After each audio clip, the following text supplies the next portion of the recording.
Hello, good afternoon. I want to thank everybody for being here. My name is Patricia Marshall, and I'm the General Director of the American School of Guatemala. And I want to thank AscendingMind for inviting me to join a wonderful list of panelists today for AscendingMind second edition.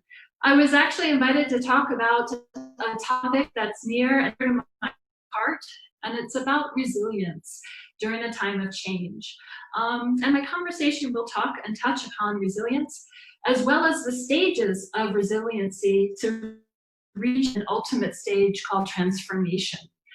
I'm going to start sharing with you a personal conversation of how my perspective as a parent, as a professional, a teacher, and a leader has changed from my experience with one of my very first students named Erica.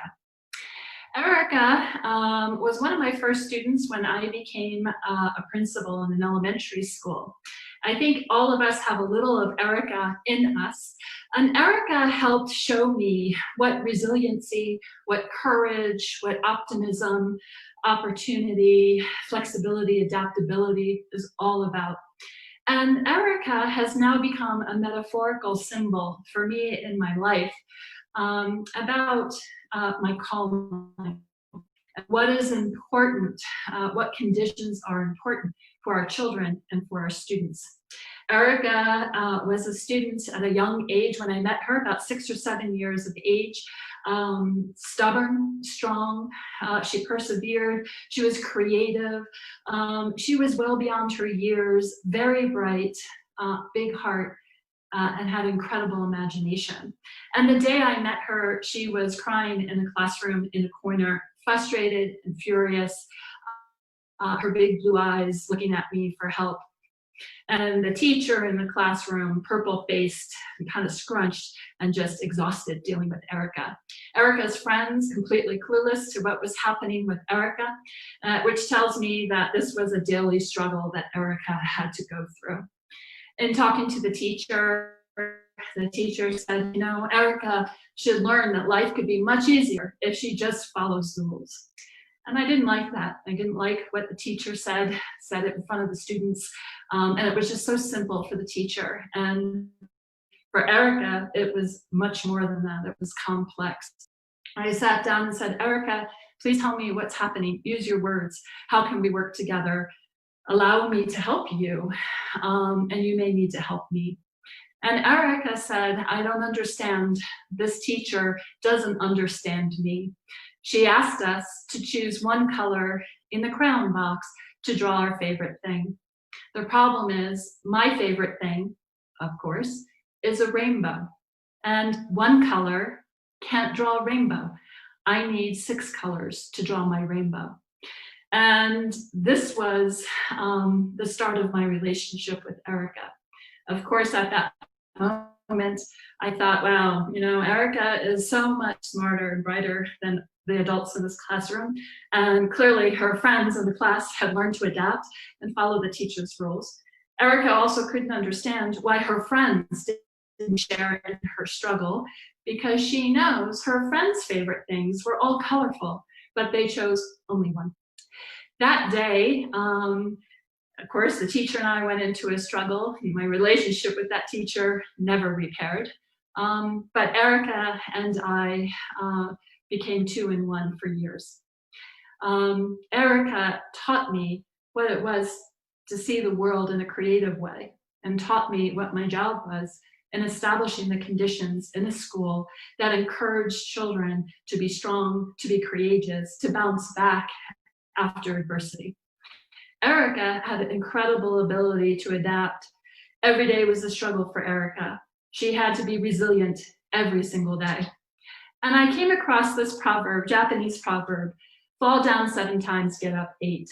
And if there's anything that epitomizes the resilience that Erica displayed through her schooling years, was exactly that.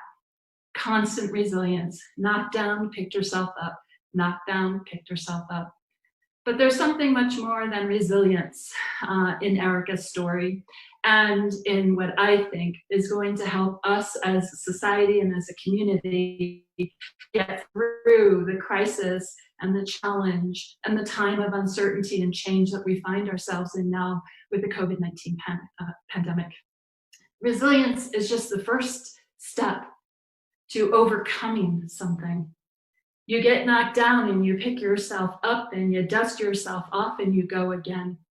But in order to thrive, you need to learn, to change, to adapt, to pivot in order to come out at the other end in a different state. So you're not repeating the same situation that got you knocked down in the first place.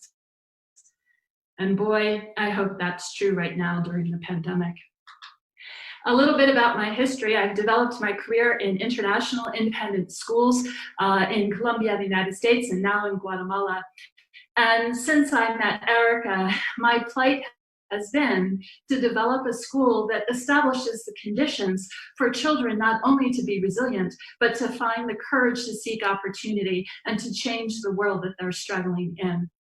Struggle can be fighting with a bully on the playground, they're not liking your teacher, or just being tired every day getting out of bed, or not doing well in math class. It doesn't always have to be a life-defining struggle, but our schools for young children shouldn't always be set up with challenge from the get-go.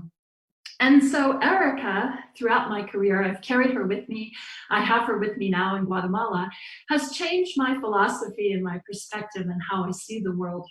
I understand that there's a history for everything. There's context behind the face that I see. History inspires vision, and you can't have foresight or move forward without understanding the past, understanding that there's a purpose that we need to respect. There's a driver that makes somebody who they are. It could be tragedy and sadness, or celebration and privilege. All of that tells a story, not only about a person, but an institution. I also think it's important, and what I learned through Erica is that we're all one piece of a greater whole.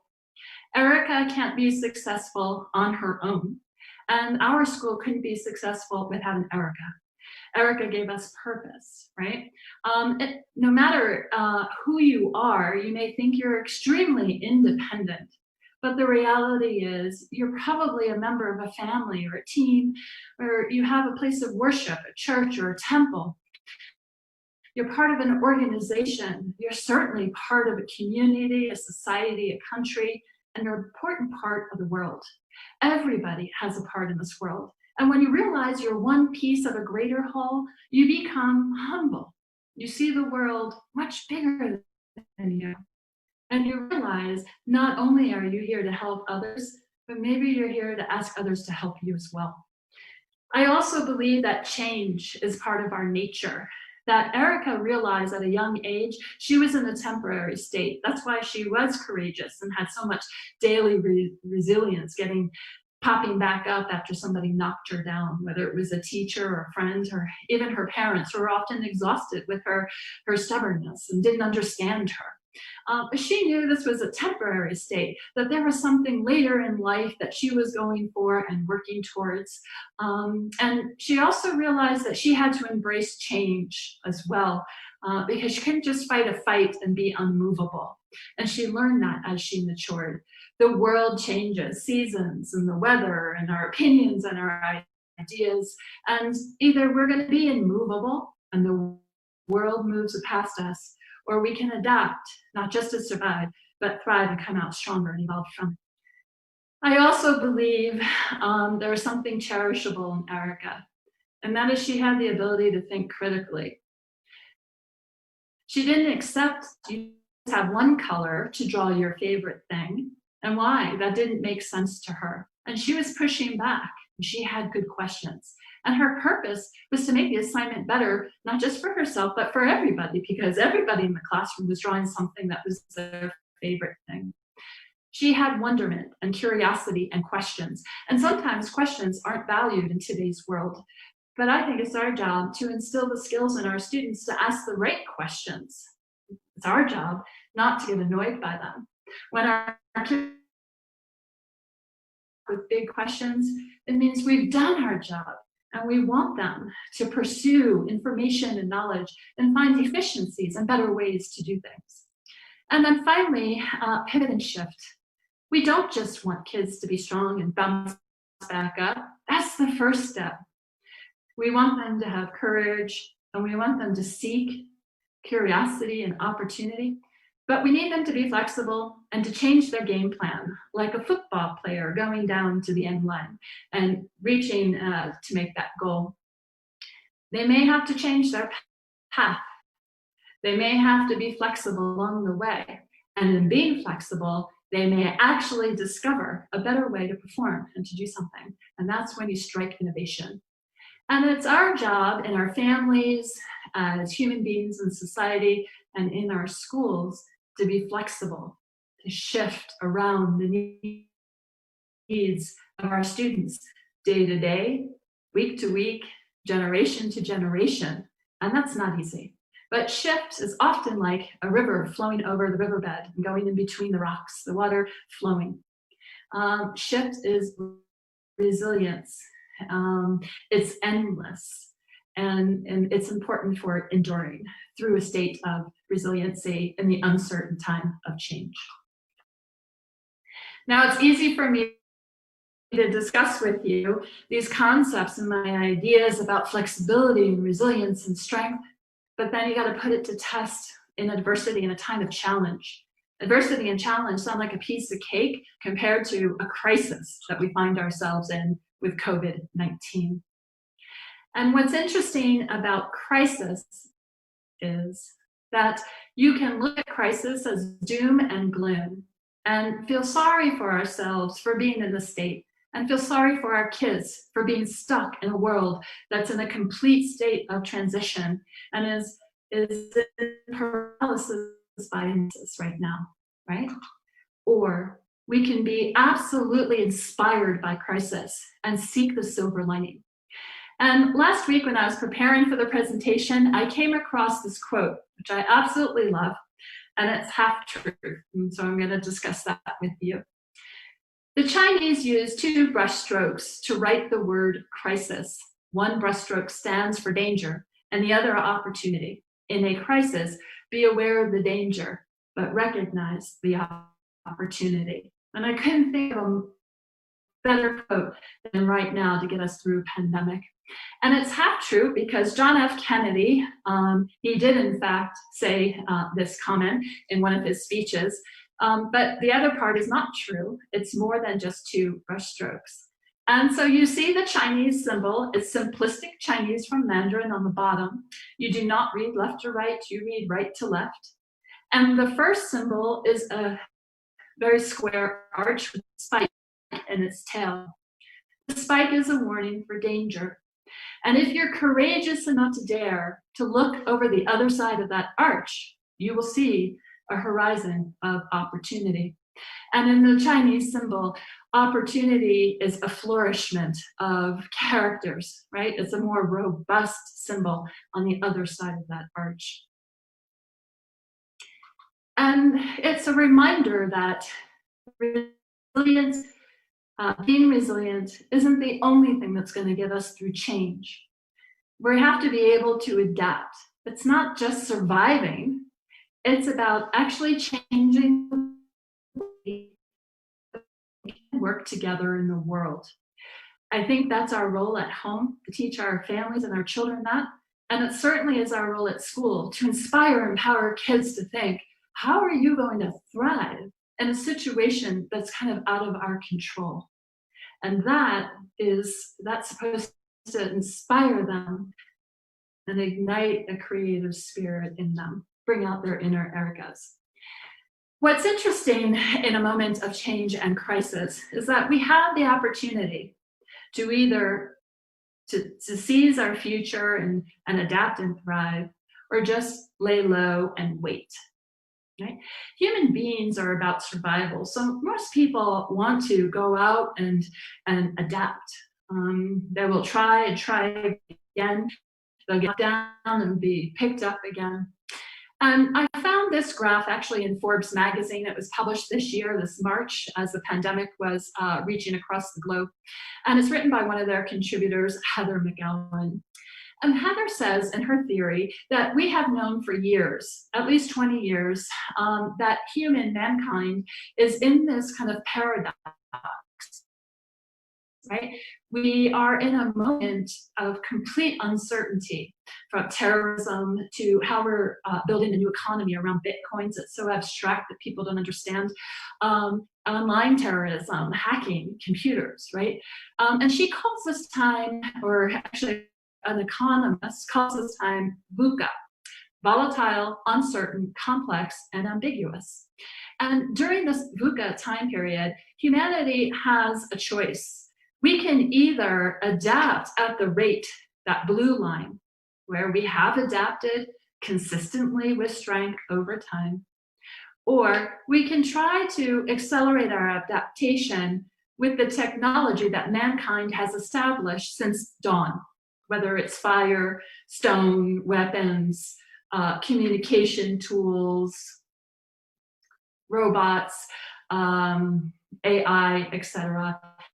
And as of course you get into the 21st century, that exponential drive in technology continues to increase.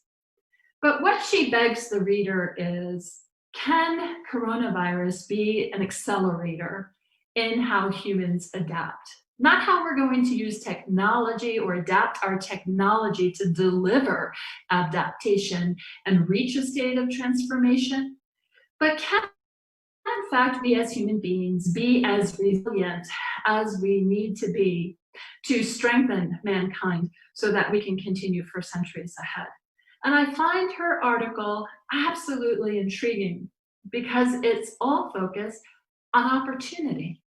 She's an optimist. She's filled with optimism.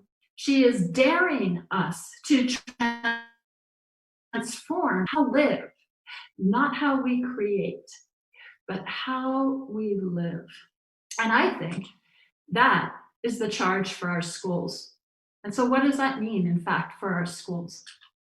Well, this came from Deloitte. It was published about 5 years ago in the light of other crises happening around the world. And Deloitte was interested in going into a study about building a resilient workplace. And I came across this a couple days ago and found it absolutely relevant for today's discussion. And what we realize is that human beings are in fact resilient, but the more they're knocked down and the more they pick themselves up, they lose a sense of courage and lose their taste and their curiosity to look for opportunity. And in this graph, you will see, for example, in the far the storm and flooding isn't enough to take the courage away from a resilient workforce. People will go home, wake up the next day, and continue their life. They will continue, but not necessarily transform. But if you go farther and farther to the right on this graph, and you go to the bottom, the pandemic flu, the explosive device, and actually the oil spill, which I think is kind of ironic that the pandemic flu is in the same category as an explosive device and an oil spill, people lose their tolerance to be resilient and begin to lose the courage to seek curiosity, right? To find opportunities in the situation. In other words, they become victimized, they become helpless, they become singular. And this graph tells us a story about what we might need to do in our schools to set the conditions to inspire an entire community to not only be resilient, but to go further in the process and adapt and thrive and embrace change and contribute to innovation through change. And so you look at this graph, I'm going to start at the top right, the psychological and social factors segment of this circle. It's about inspires people. People find incredible courage in groups, in a community, in a society, from their church, from their neighborhood, from their family, and from their schools. And knowing that, our schools have incredible potential to grab teachers and families to come together and find purpose in what our work is together in our microcosm during uncertain times. The other aspect is the importance of information and communication. Can we tell people transparently what is happening? Can we outline what the expectation is down the road? How do we use communication to further build upon the concept of community and coming together? And in today's age, there's endless opportunity to do that beyond letters and emails and text messages. There are visuals and storytelling and videos and social media that brings people together for a common purpose. The third area is to make sure that we provide organizational structures and interventions to support people, schedules and calendars and locations and spaces, give people kind of calm sense of protected security. And then finally, most importantly, is making sure we all understand what our roles are. As a school, as parents, as teachers, as leaders, alumni coming together, and people in the community who can help us, all need to know that we all bring an expertise, unique and different, that is shared for the common good, which would be for our community and ultimately our students. Our students are our responsibility. And so when our work has purpose and our roles are clear, and what we're supposed to do to help children, this dynamic comes together and can establish a condition that keeps everybody focused, safe, and secure, and sets the condition for our students not only to be resilient and bounce up and dust themselves off, but to actually have the courage to look forward and recreate something that we created 20, 30, 40 years in our own school years that clearly is not working. If we can come together in this dynamic, we can establish an environment that's right for our kids to have the courage to seek opportunity, to evoke change, to ignite innovation, and to transform mankind. And that's our goal in our schools. It's not an easy job, and we know that. And at the American School of Guatemala, we're such a big organization, it indeed will take a village. We have over 1,600 students and almost 500 faculty and employees. It doesn't matter how many people we have on campus, but remembering what our purpose is, and what our history and our context is, will keep us all united to stay focused on what our responsibility is to launch our students forward through a transformational process of resiliency. And at our school, at the American School of Guatemala, first and foremost, we're a family school, grounded in traditions and legacy that comes together and supports and uplifts the community. We're all about scholarship, not just giving scholarship to Guatemalans, but also encouraging scholarship for students to come and seek knowledge. We're a school that believes in robust academic life and student life programs, and ultimately understand that our job at the end of the day is to inspire and empower our students. We don't inspire and empower them to just get up and dust themselves off and move on. We inspire them and empower them to, in fact, change our world. And the part that I've highlighted in yellow for all of us is that we're a school with a 75-year history. In fact, we just celebrated our 75th anniversary. And what's incredible is we're a school that has progressed and transcended through adversity and challenge and crisis, whether it's earthquakes or political unrest, economic situations tanking that's affected our families. Our school has gone through those challenges and has come forth stronger, not necessarily reinventing or innovating education, though I like to think in some areas we have, but setting the conditions for our students to innovate and change the world. And we do that by remembering the internal struggle that we have between purpose and delivery. Our purpose never changes. You can be resilient, pop up, and be optimistic because you know at the end of the day, it's always about achieving mission. It's about existing for children. First and foremost, keeping them healthy and safe, caring and concern for them and embrace them when they need us. to find strength in our community and find respect and awe in a tradition and legacy and a deep history. We're a school that values excellence and a school that tries to keep it personal, no matter how big we are. The delivery does change depending on the circumstances. We can't teach in the classroom anymore. We're going to teach virtually. We don't use crayons anymore. We use iPads and laptops. Our schedule could be longer, could be shorter, could be with bells or without bells, a mask or no mask, social distancing or a close hug, coming to school in a bus or a car. These are all deliveries that change and adapt. It can strengthen the conditions that we want, but it never changes the purpose, because ultimately the purpose is going to feed into our ability to be flexible and transform. And the beauty of watching our kids grow and watching them dust themselves off every time they knock down, and every time they demonstrate strength and resiliency and courage and curiosity that comes with being young and being inspired and being full of energy. It's important to have an institution that can adapt with the needs that our children have, whether they're personal needs like an Erica, or we have a situation going on in high school and a cultural need, or a pandemic crisis. The institution has to be flexible enough to shift and to change with the ebbs and flows of any generation of child that we teach. The conditions of the school have to adapt. They can't be the same.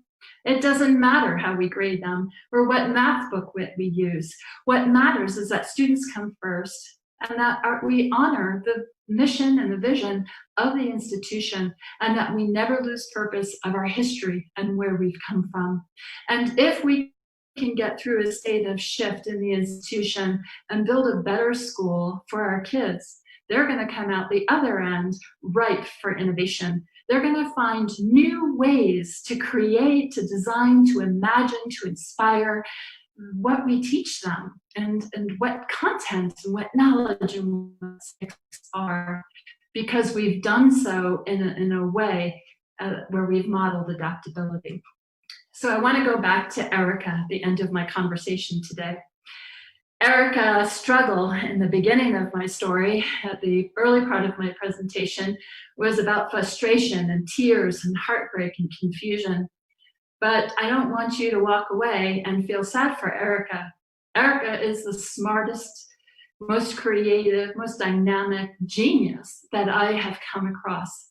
She's unconventional. God bless her for that. She's unique, and I'm thrilled that she is. Every single day for 12 years, I watch her grow up on campus, dust herself off, have the courage to come to school and fight another challenge and have another struggle. Her teachers were exhausted by her. Her mother was left, with her hands up at the end of the day and shrugged and said, "That's my Erica." Her friends didn't always understand her. Sometimes her schooling was lonely. She graduated from Rand School with honors and a full scholarship for a dual degree in robotics and artificial intelligence. She graduated from Northeastern University in Boston with both an undergrad and a master's degree. She moved this summer into her first apartment, and she has a job in Silicon Valley. And she sent me a message and said, "Mrs. Marshall, I found my tribe." Erica is a wonderful example of what we want students to have the strength to do. They're going to have to jump up and brush their knees, and they're going to have to show us resilience. But more than that, she has to, all the Ericas have to take it a step further. It's not just about giving up. It's about being strong and courageous. It's about being curious and seeking opportunity and questioning, looking at the world critically. It's about honoring their teachers and their parents, absolutely. But honoring isn't necessarily following the rules. Being resilient is finding a whole new way to do things, to be inspired, to change the world. And I believe Erica is going to do that. She's not only demonstrated resilience, and all the Ericas in our schools, but they sought and seek opportunity, and they do so optimistically.